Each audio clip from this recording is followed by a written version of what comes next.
وہ جو اقبال نے کہا تھا جوانوں کو پیروں کا استاد کر، وہ بالکل وقت کی ضرورت ہے، اور پاکستان کی نوجوان نسل کچھ باتوں کو اپنے بزرگوں سے ظاہر ہے زیادہ بہتر طور پر سمجھتی ہے، بالکل اسی طرح جیسے کہ ہمارے بزرگ بھی نوجوانوں کی نسبت کچھ باتوں کو بہتر سمجھتے ہیں۔ جدید دور کے رجحانات، جدید دور کے علوم، ان پر نوجوانوں کی گرپ اپنے بابوں کی نسبت زیادہ ہے، اور بابوں کی گرپ جن چیزوں پر زیادہ ہے بھی، وہ انفارچونیٹلی چونکہ ڈیلیور نہیں کر سکے، لہٰذا وہ ان کے پاس کوئی ثبوت نہیں ہے کہ ان کی گرپ اس چیز پر زیادہ ہے، لہٰذا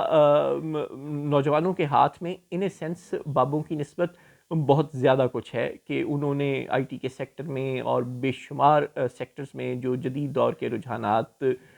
کے متقاضی ہیں، بہت کچھ ثابت کر کے دکھایا ہے، جبکہ ایڈمنسٹریٹو مسائل میں، ملک کی میکرو اکنامک اسٹیبلٹی میں، ملک کی پولیٹیکل اسٹیبلٹی میں، ملک کی ڈیفنس اسٹیبلٹی میں، ملک کی فارن پالیسی کی بہتری میں، ملک میں کنونشنل سائنسز کے فروغ میں ہمارے بابے کچھ بھی ثابت نہیں کر سکے، اور پاکستان کو کوئی بھی ایسا عظیم ملک نہیں بنا سکے، کوئی کسی بھی فیلڈ میں ایسی ترقی نہیں دلا سکے جس سے ہم یہ کہیں کہ اچھا اس شعبے میں ہمارے بابوں کو زیادہ آگے ہونا چاہیے اور نوجوانوں کو ان کے پیچھے ہاتھ باندھ کر کھڑے رہنا چاہیے۔ لیکن بہرحال ملک کی زمام کار مکمل طور پر بابوں کے ہاتھ میں ہے، اور وہ نوجوانوں کو ان کا شیئر دینے کے لیے کم کم ہی تیار ہوتے ہیں۔ اب کرپٹو کونسل بنائی ہے اپنے محمد اورنگزیب صاحب نے، وہ کہتے ہیں کہ اس سے ملک میں ایک ڈیجیٹل ترقی کے باب کا آغاز ہوگا، اور انہوں نے کرپٹو کونسل میں جن لوگوں کو شامل کیا ہے وہ چیئرمین ایس سی سی پی ہیں، وہ بلال ثاقب ہیں، وہ گورنر اسٹیٹ بینک ہیں، یہ سب لوگ تقریباً بابے ہیں۔ ان سب لوگوں کی سمجھ پرانے زمانے کی ہے، پرانے زمانے کی کرنسی، کنونشنل کرنسی، کنونشنل کاروبار کی ان لوگوں کو سمجھ ہے۔ جدید دور کے جدید رجحانات رکھنے والے کوئی تانیہ دروس ٹائپ لوگ جیسے کہ عمران خان صاحب کبھی لاتے تھے اور وہ دل برداشتہ ہو کر باہر چلی جاتی تھیں، یا اسی طرح کے کچھ اور جدید لوگ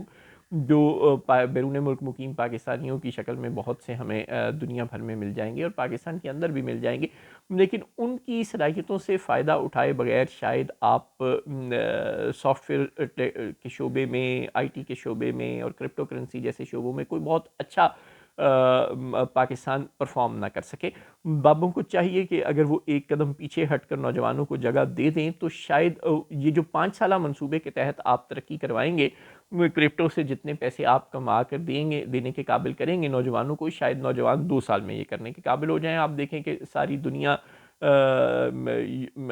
سوشل میڈیا اپلیکیشن سے اور آن لائن بزنسز سے کما کر کہاں پہنچ گئی، اور پاکستان میں آج تک پے پال اور اس طرح کے مسائل حل نہ ہوئے، پاکستان میں آج تک سٹار لنک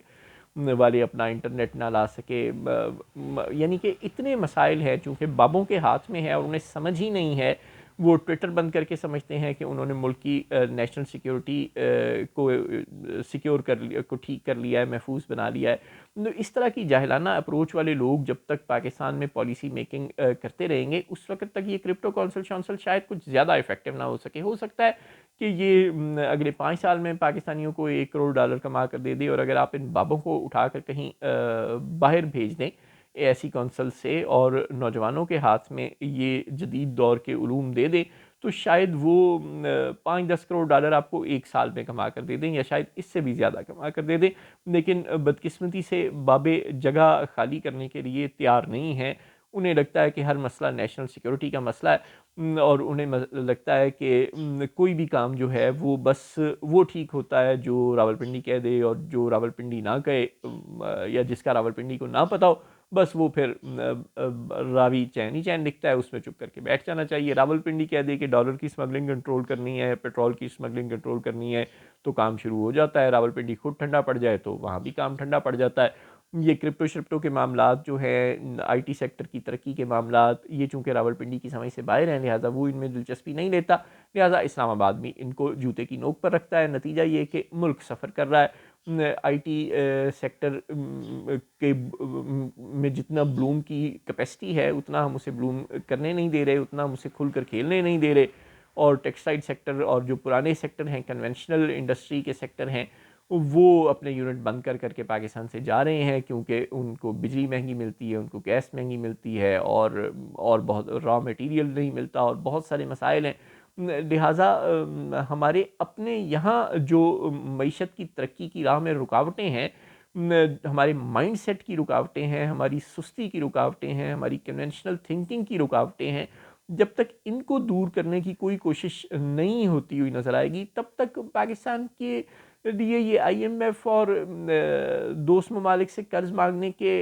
اور سرکولر ڈیٹ جیسے مسائل کی آواگونی چکروں سے نکلنا تقریباً ناممکن ہے۔